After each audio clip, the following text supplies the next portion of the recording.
Welcome. I'd like to say a few words. As a white person, I will never be able to completely understand the experience of Black people in America. Therefore, in order to not take away from the Black voices, I will keep my remarks short. We have gathered here to send a signal to declare solidarity. We have gathered here to put up a figurative barrier and a literal one, if need be, between Black bodies and racism. Let us be your shield. We have gathered here to accept responsibility for being silent witnesses too many times, for saying, my ancestors didn't own slaves, for not recognizing our white privilege. We are here to recognize our white privilege. When the police pull us over, we do not fear that they will murder us in broad daylight with zero consequences. We have gathered here to listen. We have gathered here to pledge economic support, to buy Black, to donate to Black-led movements. We have gathered here to declare loudly, clearly, and unequivocally that police brutality is unacceptable.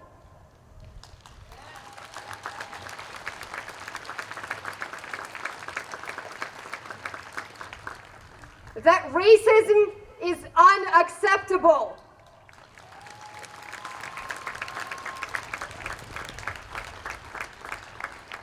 That George Floyd's murder is unacceptable. That Breonna Taylor's murder as she slept in her own bed is unacceptable.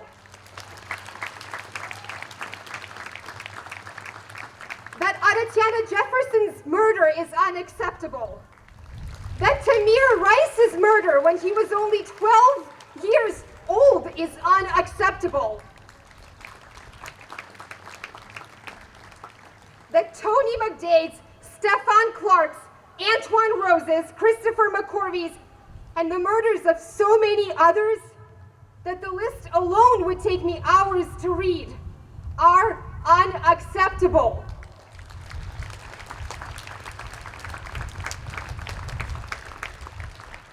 We have gathered here to say, loudly and clearly, that Black lives matter.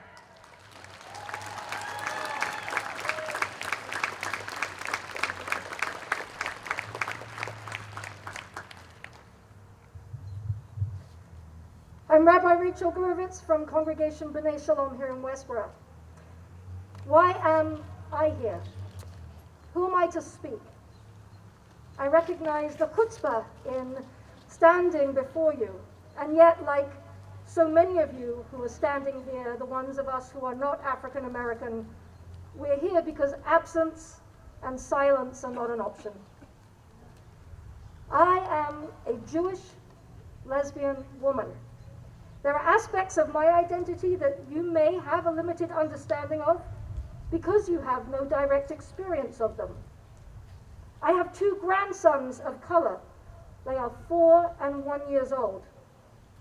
I will never directly know the experiences that they may have as interracial male teens and men as they grow up. I pray for their safety. I will speak up as an ally to use the power of my voice and station to draw attention to injustice and to call upon us all to not stand idly by the blood of your neighbor.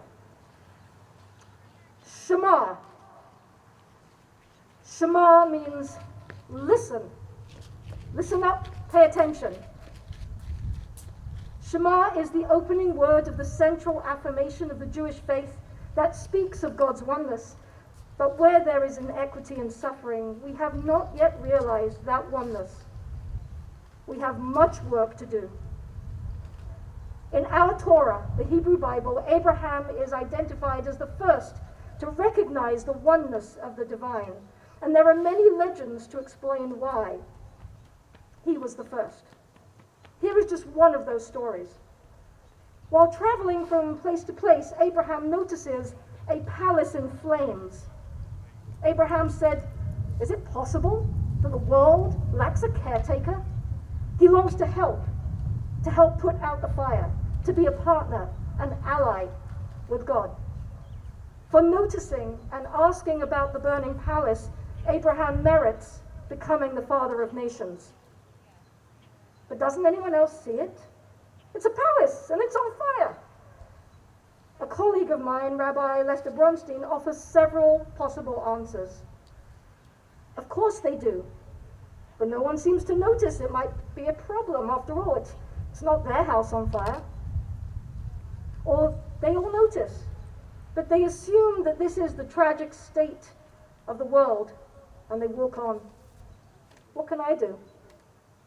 Or, and this is a tough one that requires us all to reflect deeply and seriously, they know full well that the status quo of the world perpetuates innumerable injustices in their backyard, but it works for them, and so they convince themselves that nothing is amiss, or that things are amiss, but the alternative might be worse, so they try to stay under the radar. Our world is a palace on fire, and we all see it. So the question becomes, how do we respond? And we must follow Abraham's lead and decide that we will no longer look away. In the Talmud, another of our sacred texts, it teaches that the world stands on three things: on justice, on truth, and on peace. But it goes on to say those three are really one, because if justice is served, then truth is served, and then peace will be made. 2,000 years ago, our teacher said, in any place where there is peace, there will be justice. Of course, the reverse is no justice, no peace. This evening, I stand among so many of you who are here because we recognize that we don't know enough. There is history that I do not know well enough. There are ways to do anti-racist work as a white ally that I have not yet learned. If you find yourself in a similar place to me, let's begin with Shema, deep listening and learning, reading books, articles, listening to African Americans who are sharing their truth with us. Let us begin with enough humility to know what we don't know. Be willing to sit with the discomfort that will inevitably arise, and try to listen without defensiveness. Some of us are taking the first step today. Some of us are at step 3 or 4. Be kind to each other. If you have taken a step, then you are helping to move us all forward in the right direction. Let us learn the names and learn the stories of George Floyd, Breonna Taylor, Ahmaud Arbery, Trayvon Martin, Tamir Rice, Sandra Bland, Eric Garner, Freddie Gray, just a fraction of the names we've come to memorialize, and so many others whose names we don't know. Dr. King taught us that in the end we will remember not the words of our enemies, but the silence of our friends. And Holocaust survivor and justice activist Elie Wiesel famously said, "The opposite of love is not hate, it's indifference. The opposite of art is not ugliness, it's indifference. The opposite of faith is not heresy, it's indifference. And the opposite of life is not death, it's indifference." My friends, let us not be indifferent.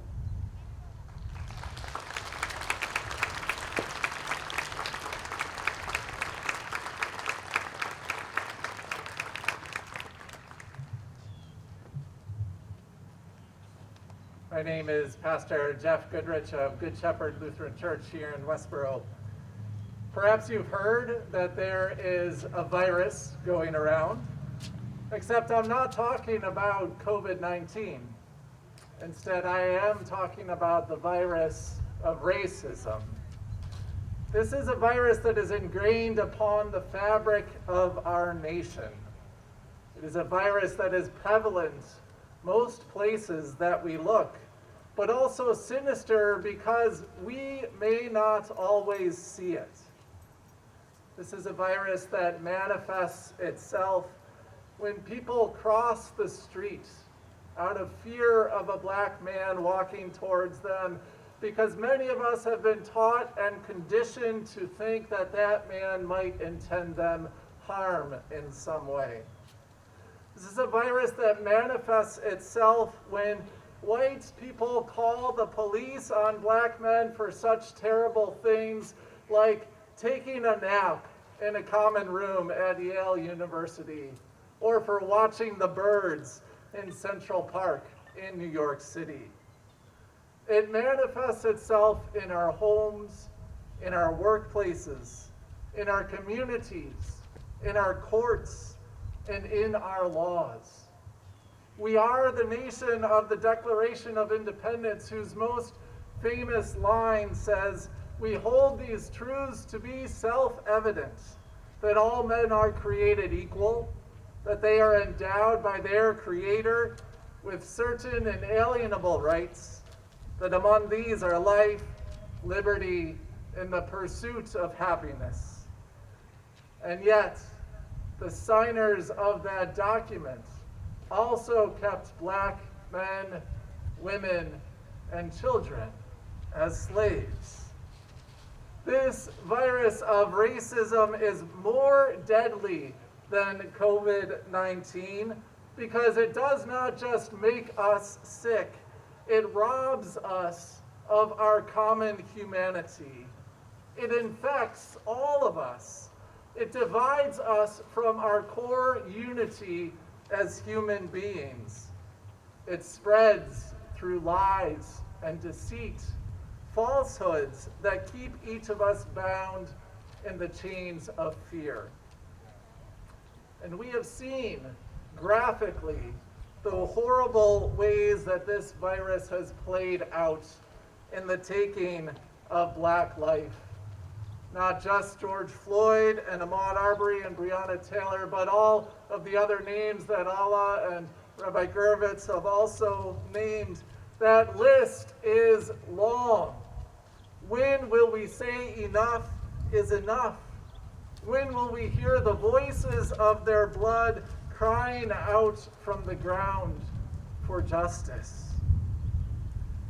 For those of us with white skin, this virus of racism has another symptom, and it's called white privilege. White privilege tells us that we are somehow better than other people. White privilege tells us that we maybe have earned everything we have received in our life purely through our own hard work, and not in part through the ways that the system is set up to our own advantage. White privilege tells us that the current reality is fine just the way it is. White privilege leads us down the dangerous road to white supremacy. These symptoms also spread through the lies that we tell ourselves in order to avoid the hard truths staring us in the face. But perhaps a new dawn is breaking on the horizon. What can we do? I ask myself that question as a white, heterosexual man who has all of the privileges that our culture can offer. I ask that question as one who knows the messages of bias that I received from my community as a child growing up, and as one who hates that personal history. We have to admit that we will never be able to fully know or understand the experience of those people of color. And even though we can never fully understand, still we need to try. Still, we need to listen to these stories, to open ourselves to letting go of our white privilege, and admit that our silence equals violence against others. Silence is the friend of the status quo, and silence is no longer acceptable. In times of trial, some people may often ask, where is God in all of this?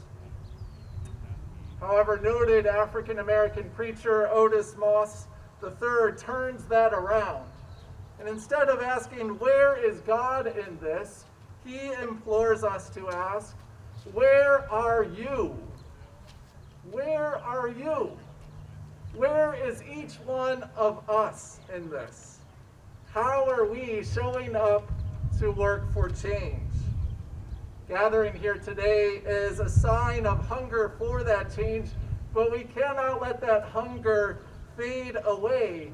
More than ever, we need to commit ourselves to no longer remaining silent, to undoing the bias that we have been conditioned to accept, to the hard but critical and essential task and work of anti-racism.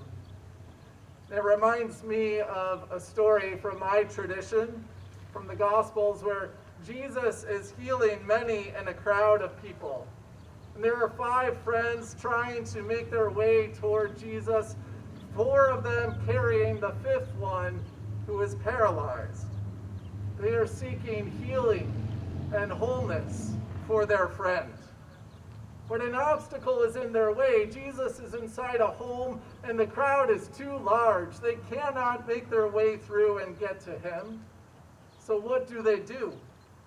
Instead of giving up, instead of turning around and going home, they climb up to the top of the house, they make a hole in the roof, and they lower their friend down so that he is right in front of Jesus.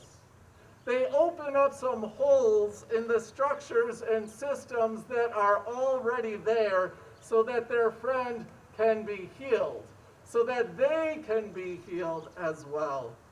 Are we willing to undo the systems and structures that have privileged those of us with white skin? Are we willing to open up some holes in the system so that people of color can breathe, so that all of us can be healed from this virus of racism? This is hard work, but we do not do it alone. Look around you at the people gathered. Together, we are unmasking the lies that this virus spreads. Together, we grieve and lament those who have lost their lives. And then we turn that grief into action. Together, we put our feet to the pavement, joining in peaceful protest until change is realized. Together, we unapologetically say that Black Lives Matter and work for the day when that statement is true throughout our land. Together, we will stop the spread of this infection until we all know the joy and the freedom and the liberation that lies on the other side. Let us do this work together.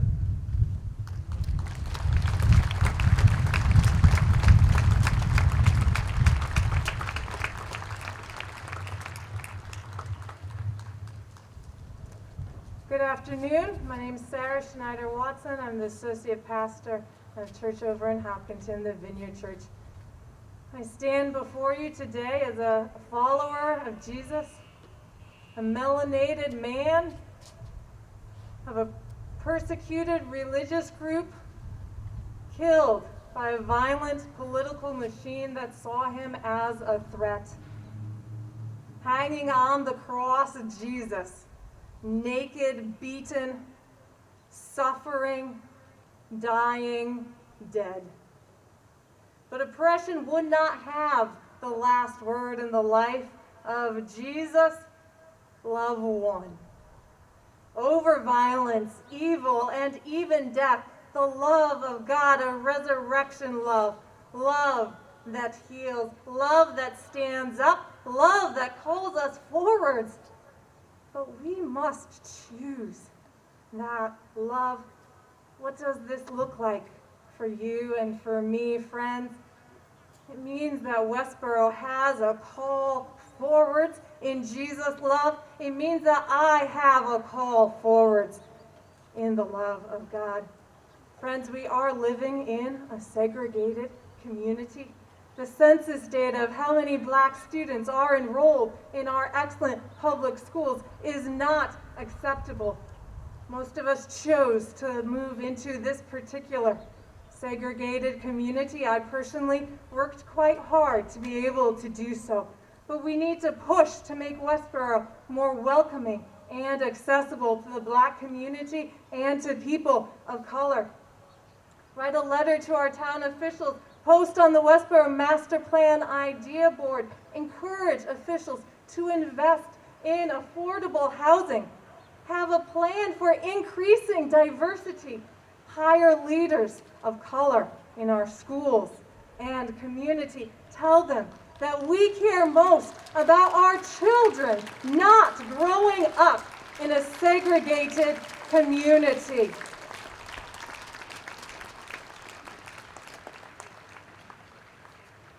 And we need to face the realities of white privilege and white supremacy and to dismantle that in ourselves and in our community.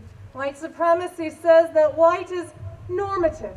If white culture is Westborough culture, then we are promoting white supremacy in what we consider normal, ordinary, the way it is. White culture does not define what is popular, pretty, typical, or acceptable. What's the deeply personal invitation to me in all of this? To make myself a student of non-white voices as my teachers, to decenter ourselves from the narrative of white supremacy. It is our imperative, and we must choose love. The Bible says 3 things will remain: faith, hope, and love, but the greatest of these is love.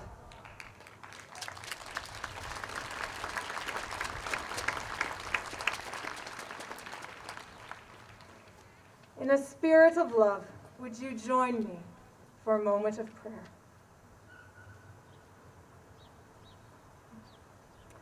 God, our Creator, our Redeemer and Sustainer, we yield ourselves and our community to the force of your love.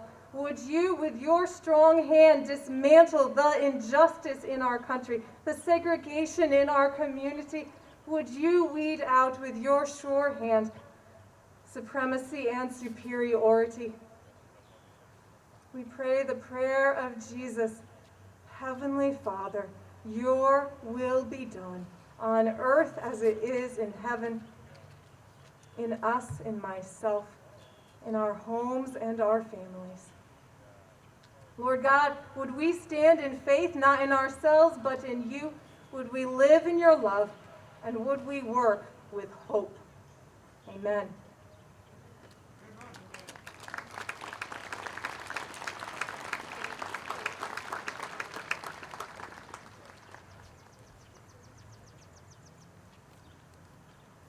Good afternoon, everyone. I'm from a Pentecostal church. We talk back a little bit more. Good afternoon, everyone. I want to thank Alla and Sara for organizing this wonderful day, and I'm just privileged and grateful to be part of this program for a wonderful cause.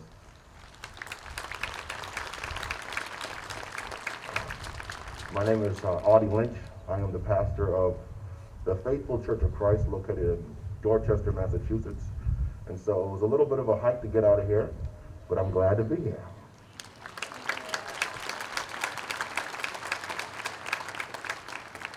When a class of people is seen as less than, it is usually due to an idea that they are incapable and must be exploited.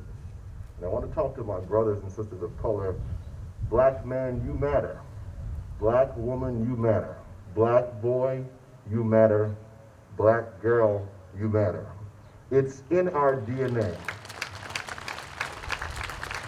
Our history did not start with slavery. What the history books fail to tell us is that our history starts with royalty. In the Garden of Eden, located in Africa, that's where we began. You are a leader. You are unique. You are intelligent. And you certainly have a bright future.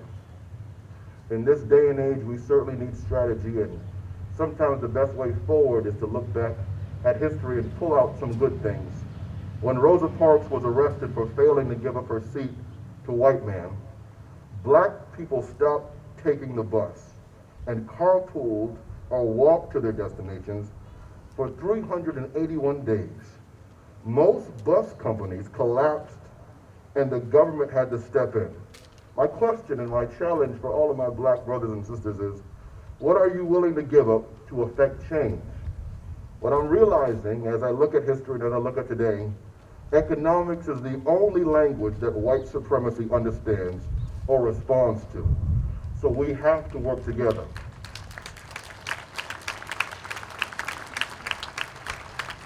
Martin Luther King said, true peace is not the absence of tension, but the presence of justice.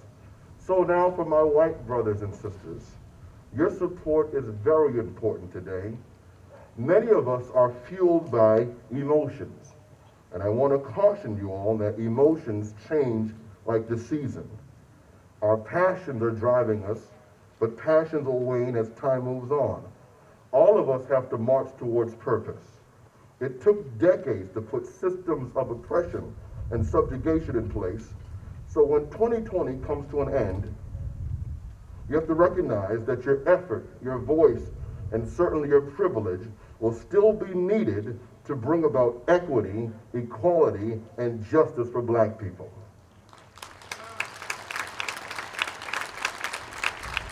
And so my challenge for all of my white brothers and sisters is that you have to know why we are here. What led us to this moment? What keeps leading us to these moments? It's like a broken record. Why are we marching? If you don't have a solid why, who you are marching for won't matter, because every few weeks it seems to be a new hashtag. If your why is not solid, without it, when is only based on emotions, and where we're marching to will become weak. Without a why, we will be marching, but marching will never be enough. We will be protesting, but protesting will never be enough. We will have vigils such as today, but vigils will not be enough. And we'll have hashtags on social media, but as you can tell, hashtags are not enough. Martin Luther King also said, in the end, we will remember not the words of our enemies who may be tweeting on Twitter, but we will remember the silence of our friends. If you don't have a solid why, you will be captured by the enemy of why, and that is distraction. Distraction threatens our connection with others. If you don't have a solid why, moments like today will be viewed as a 9-to-5 job. You will clock in, you'll do your shift, and then you'll clock out. You'll take off your activism suit, you'll hang it up for another day, or sadly, another incident. But for me, a black man, this is real life. As a black man in America, I don't have the ability to take off my suit because this is my skin. And so that's my why. I fight for equality, equity, and justice. I have a black baby boy at home, 18 months old. My wife is 9 months pregnant, getting ready any day now to give birth to another black boy. I have 3 black brothers. I have a black father. I have black uncles.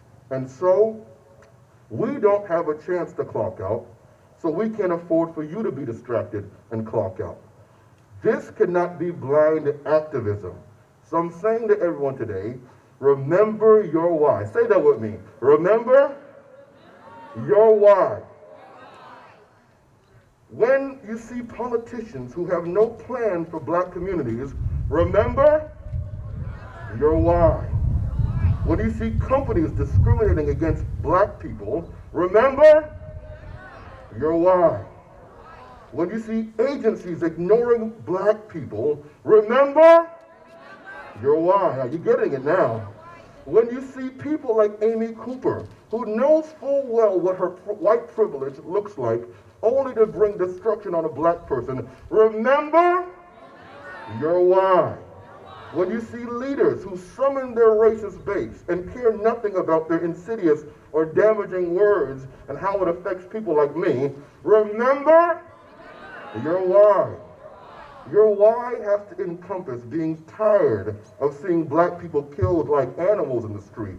Your why has to encompass being tired of seeing another hashtag on social media. Your why has to encompass being tired of people with power and privilege degrading and suppressing other people. If your why isn't equality, equity, and justice for black people, then you will perpetuate America's history and their stance on justice, which is spelled Justus. I'm asking you all to remember your why. God bless you.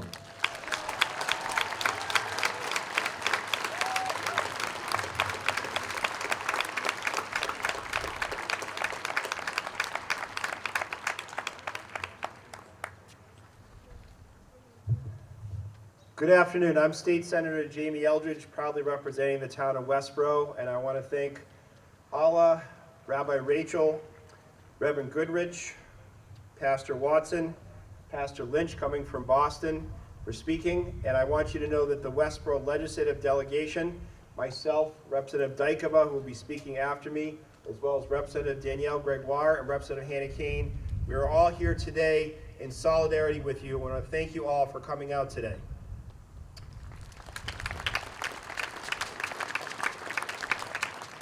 So our nation has seen over a week's worth of protests, and it really does seem to be a moment where things really are going to change. This past Tuesday, in front of the State House, the Black and Latino Legislators Caucus laid out a 10-point plan for federal, state, and local action to combat systemic racism and to stop police brutality.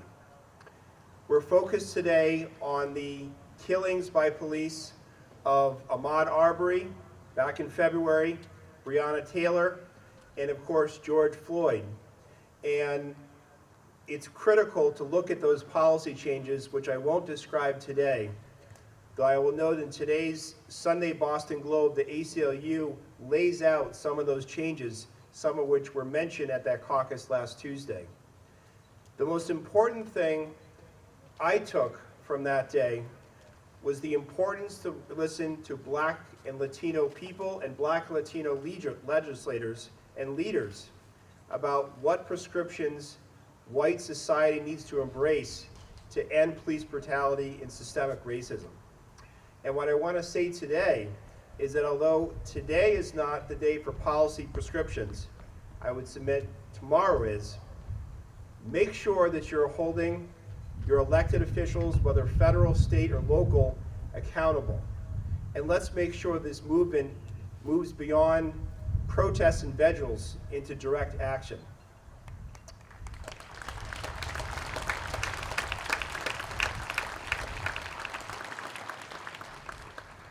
As other speakers before me have emphasized, this isn't just about police brutality. This is about systemic racism. Massachusetts is commemorating the 400th anniversary this year of the arrival of pilgrims on the shores of Massachusetts, establishing the Plymouth Bay Colony. And it's important to remember that even before 1620, in 1609, there were slaves on the ships arriving in the shores of Virginia, and that we have had systemic racism since the founding of this country. And when we're talking about systemic racism, it is so critical to remember it's not just about law enforcement, but it's about voting rights, it's about education, it's about our healthcare system, it's about how we treat one another in our communities, including housing policy, And changing those things is going to be incredibly difficult. But let's go forward and let's focus on those items. And I want to close and say that right now, beyond advocating for these policy changes, it's absolutely critical, as many legislators did last Tuesday, listening to Black and Latino leaders, is making sure you're reaching out to the Black community, a Black friend, family member, neighbor, someone in your community, to hear what they've experienced. In my hometown of Acton, there has been organizing just like today, and I had a chance to speak to a young Black female college student yesterday on the phone who is in the beginning of forming a Black Lives Matter chapter at Acton. And what she talked about in her experience at Acton-Boxford Regional High School was the daily microaggressions she experienced as a high school student.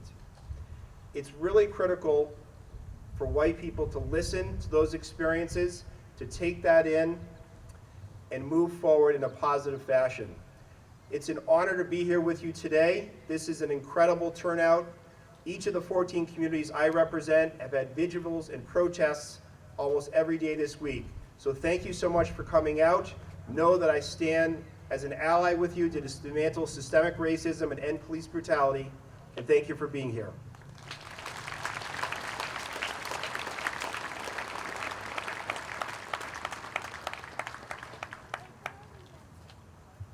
Good afternoon.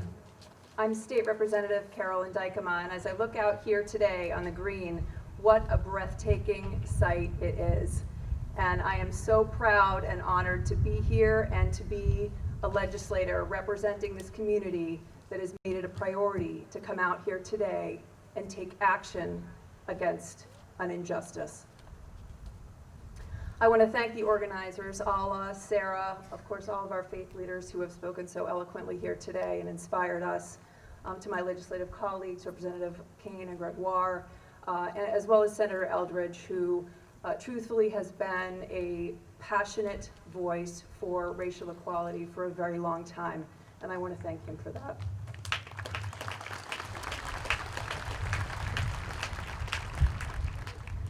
We are at a moment in history. The horrific and unrepentant murder of George Floyd has literally stopped us in our tracks. What we've seen on video is so egregious that our consciences will not allow us to remain silent. This gathering represents a commitment by this community to take action against an injustice that has existed in our country for far too long. This tragedy has shown a bright light on a wide range of other injustices that have impacted Black communities for generations. This includes, as the Senator mentioned, disparities in criminal justice, in policing, in healthcare, in education, and in housing. And as Pastor Lynch so eloquently mentioned, it highlights what we are seeing and what we hear from the Black community about the daily small injustices that they face just for living while Black. As a legislator, as your representative, I've been asked countless times by countless members of our communities, what can we do and what will you do to make a difference? First, I want to admit that my own need to better understand the Black experience. Inequalities are so embedded in our culture that generations of remarkable leaders, including Dr. King, have given their entire lives, yet still, here we are today. All to say that my answer that I might give to the question, what can we do, will somehow feel inadequate given the magnitude of the work we face. But here are some initial thoughts that I offer today for how we might get started. First, political leadership at every level of government needs to engage in this conversation. We see that many of our laws and our policies have contributed to institutionalize a power structure that disenfranchises the Black community, and it needs to change. This is not an abstract notion. We have seen that this is literally an issue of life or death for people in the Black community. My colleagues in the Black and Latino Legislative Caucus, as the Senator mentioned, have put forward some ideas, and surely they will be more, and I will continue to listen. I know we all will. Black voices that have been unheard for too long will be at the heart of our political and legislative priorities. I want to thank Speaker DeLeo, Mayor Walsh, and other key leaders in the Massachusetts and the Boston community who have publicly committed to acting on structural inequalities that lead to racial bias, both implicit and explicit. And that is an important start. We know from our history that the political conversations ahead will not be easy. And I and your entire legislative delegation and all of our leaders will need your support, every one of you here today, as we move forward. Second, we need to listen to and respect Black voices and create safe opportunities for their stories to be told and heard. Yes. They will be hard to hear, and we will need to resist the urge to find simple solutions, quick fixes, or to define the problem as one caused by someone else. We are a community of great intention, but we will need to own our own role in having allowed systemic racial inequalities to continue. This should be a time of deep reflection for our communities and one of educating ourselves about the history and the actions that brought us to this place and how they were allowed to happen. In the words of Dr. Bernice King, the daughter of Dr. Martin Luther King Jr., we have a lot of hard work to do. We also have a lot of heart work to do. Lastly, we need to strenuously resist divisive narratives. If we're going to make progress, we need to find and embrace allies wherever they can be found. In people of goodwill and good conscience who approach this work with an open heart, while at the same time, both individually and as a community, not allow voices and actions that promote fear and hate to go unaddressed or to distract us. By joining together, we will build a peaceful but determined army to fight for and with our Black brothers and sisters at this time of historic opportunity. Many local organizations like Westborough Connects and our faith congregations who are represented here today have already begun to bring people together for this work, and I encourage everyone here to find those organizations and to take a step to get involved. Finally, I will say to the Black community, and I want to thank Pastor Lynch for being here with us today and for coming so far. To the Black community, I say, and I believe we all say, we cannot and we will not disappoint you again. I hope today that each one of us will internalize the resolve that we will need to see us through what will be a long journey to justice. But let us all commit to starting that journey together today. Thank you.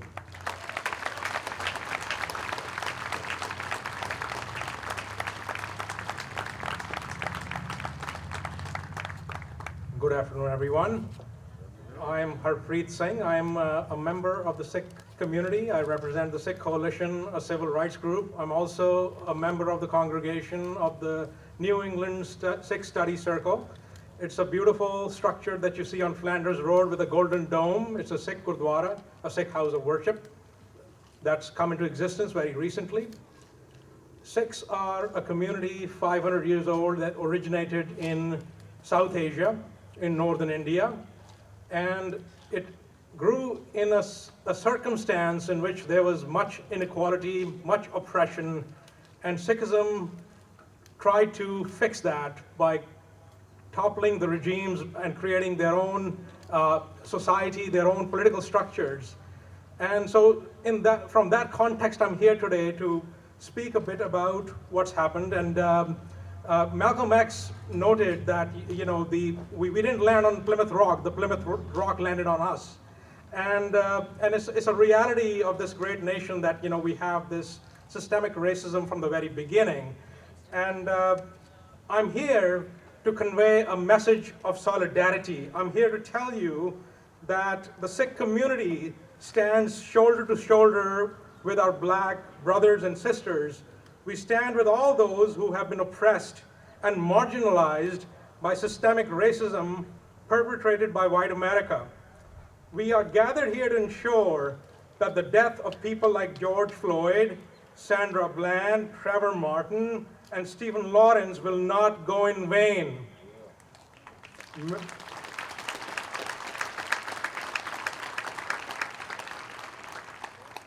Malcolm X very eloquently said, there will ultimately be a clash between the oppressed and those that do the oppressing.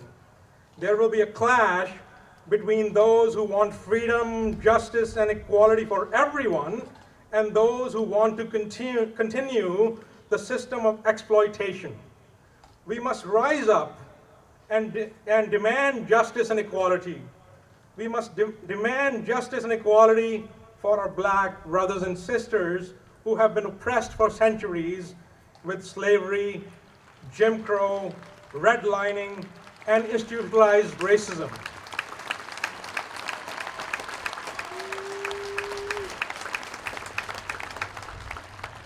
Why has this happened? The best lack all conviction, while the worst are full of passionate intensity. Words of William Butler Yeats. If we are better than those who have been perpetrating this oppression, then we must develop a spine. We must create the circumstances for change. Most importantly, we must elect leaders who care about rooting out racism and bigotry.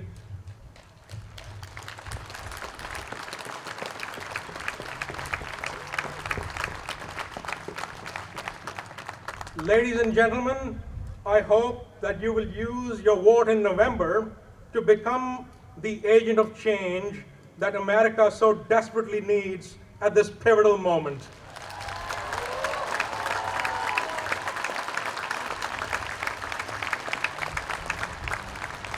Thank you.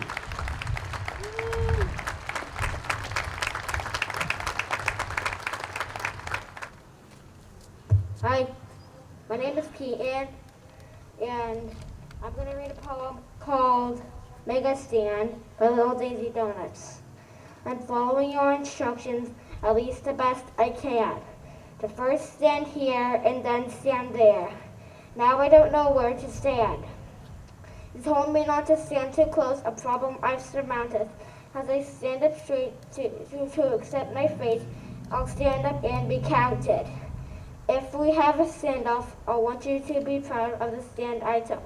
When you came to look at me, stand out from the crowd. It appears I'm at your beck and call and do what you command. But the time will come as a shock to someone, finally I make a stand.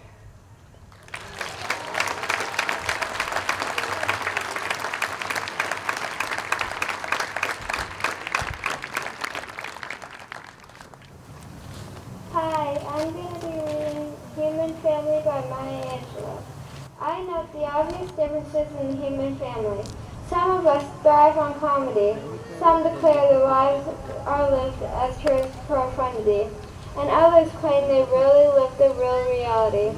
The variety of our skin tones can confuse the muse delight. Brown and pink and beige and purple and tan and blue and white. I've sailed upon the seven seas and stopped in every land. I've seen the wonders of the world, not yet one common man. I know 10,000 women called Jane and Mary Jane. I've not seen any two who really were the same. Mirror twins are different, although their features jive. We'll lovers think quite different thoughts while laying side by side. We love in China, we weep on England's moors. We laugh in New Guinea and drive on Spanish shores. We seek success in Finland, are born and die in Maine. In minor ways we differ, in major we're the same. I know the obvious differences between each sort and type, but we are more alike, my friends, than we are unalike. We are more alike, my friends, than we are unalike. We are more alike, my friends, than we are unalike.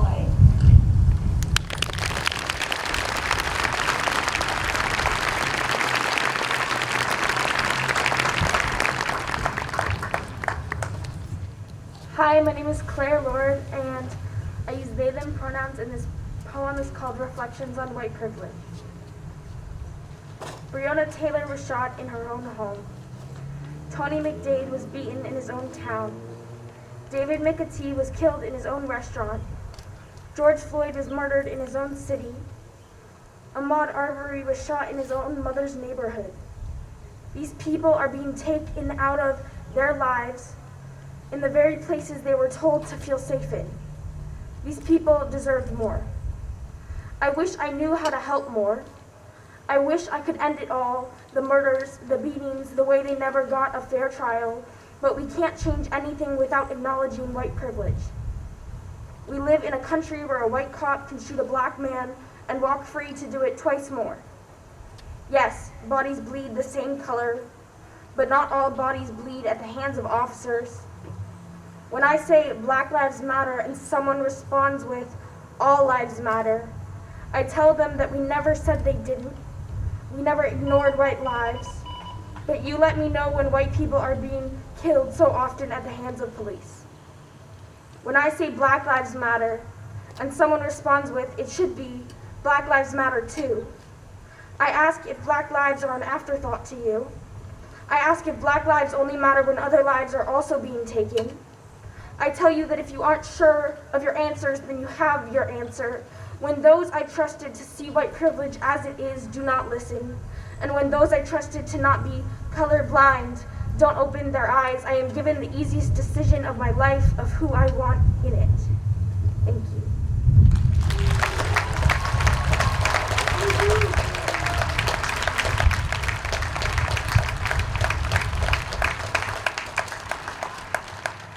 The second poem I have written is called Breonna Taylor Should Have Been 27 on June 5th. Her favorite color was blue. Blue like ocean, like river, her name flows out of my mouth. Her case reopened yesterday like dams overflowing. Let her body be the tsunami. Let her be the water, blue, loud, never dissipating, only moving through the ground. Osmosis, a function of water in which its molecules move into the ground. A passive transport, meaning she doesn't require energy to move into the soil beneath our feet.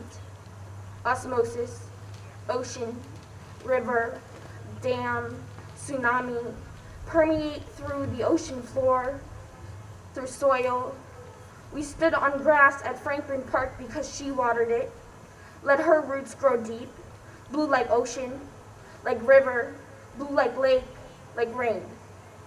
Osmosis, a function of water in which water moves, a function of water in which bodies move through water, in which body moves to water, to grass, to bodies protesting her very death. Let Breonna Taylor rest in the ground as water, rest in the grass that we stand on to bring her justice. Osmosis, a function in which Breonna Taylor becomes the water. Her water begets a rose in which we find her justice, her peace. Blue like ocean, like river, blue like lake, like rain. Thank you.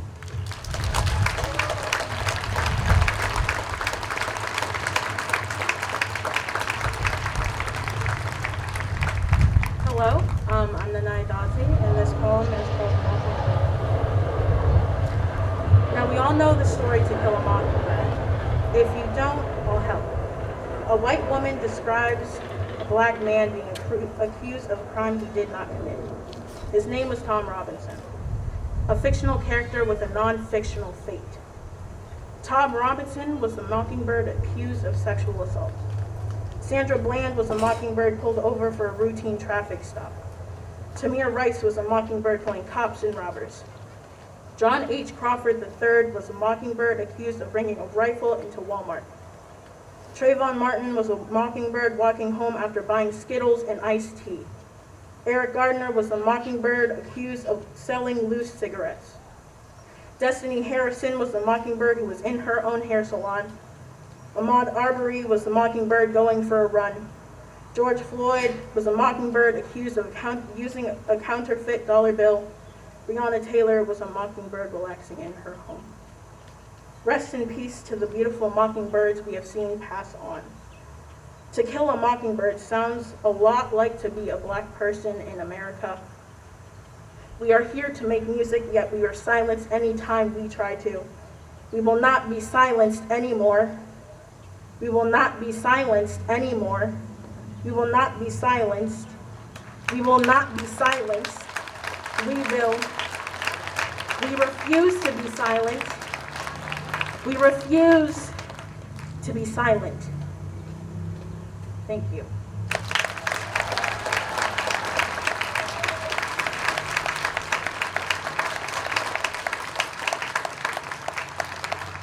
This next poem I have for you is called America. America, America, America. God bless America. Yes, bless the land that was never yours to begin with. Bless the land that ancestors upon ancestors had to build up with no pay, with no food or water for days on end. Shout out to my brothers and sisters who have been hurt by this God-forsaken country. Shout out to Betty Jones, Freddie Gray, Eric Gardner, Tiara Thomas, Trayvon Martin, Sandra Bland, Michael Brown, Ahmaud Arbery, Breonna Taylor, and now George Floyd. There are so many more names I could say. We are tired of hearing shouts and cries of our kin. America, America, America. My home, sweet home. My home, sweet home. Right? How can I feel at home when I am catcalled and looked at like an object rather than human? How can I feel at home when I am the most unprotected person in this place? America, America, America. I am more than what you see. But you wouldn't know because you killed me before you found out. I don't mean physically, I mean spiritually. You killed my spirit. You chewed it up, ripped it out, and stomped on it. I am still here. I am still here. I'm still here.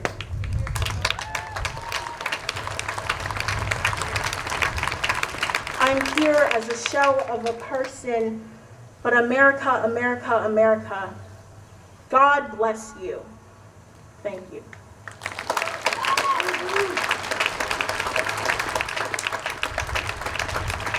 I would like to say a few words just before I leave. Thank you to everyone who has showed up here to support not only the Black Lives Matter movement, but me. I am not only a black person, but a black woman. It's hard. Microaggressions tear me down every day, telling me I am not good enough, that I will never be pretty enough. I'm here to say that I am pretty enough for me, and only me. I am here to say that I am strong, not only because of my spirit, but because of my mother, because of my brother, because of my grandpa, my father, and so many more people in my life. A baby crying. We aren't taught to be hateful people. Well, we are. We refuse to believe it. If you were taught to be hateful, you wouldn't be here right now. If you were taught to be hateful, you would think that my life didn't matter. My color is not a crime. My skin doesn't mean I committed a crime. I'm me. I'm Nanaya.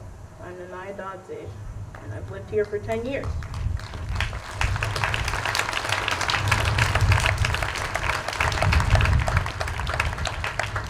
I've had teachers tell me that they understand my struggle because they have friends that are black. I am here to tell you, you do not understand what it's like to see a cop and tense up. You do not know what it's like to be walking on the street being scared at being yelled at.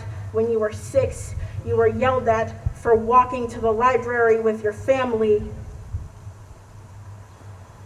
I've struggled. We all have struggles. But those struggles shouldn't pull us apart. Those struggles should put us together. To everyone who's here, thank you, and I appreciate you.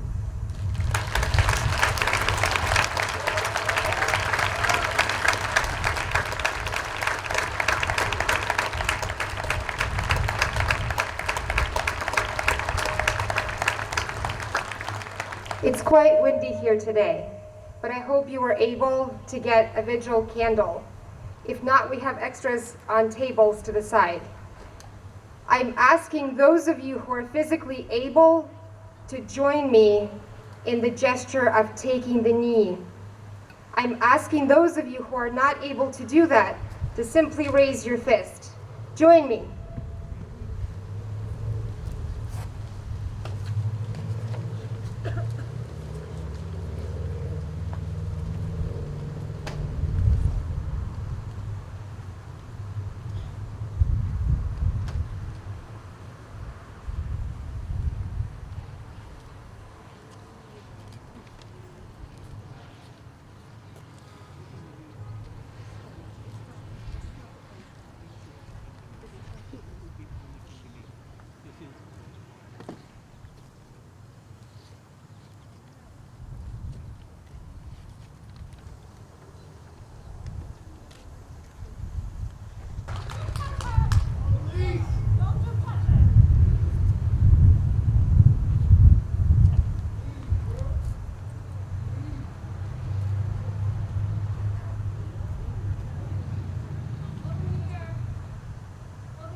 Black Lives Matter. Thank you for coming.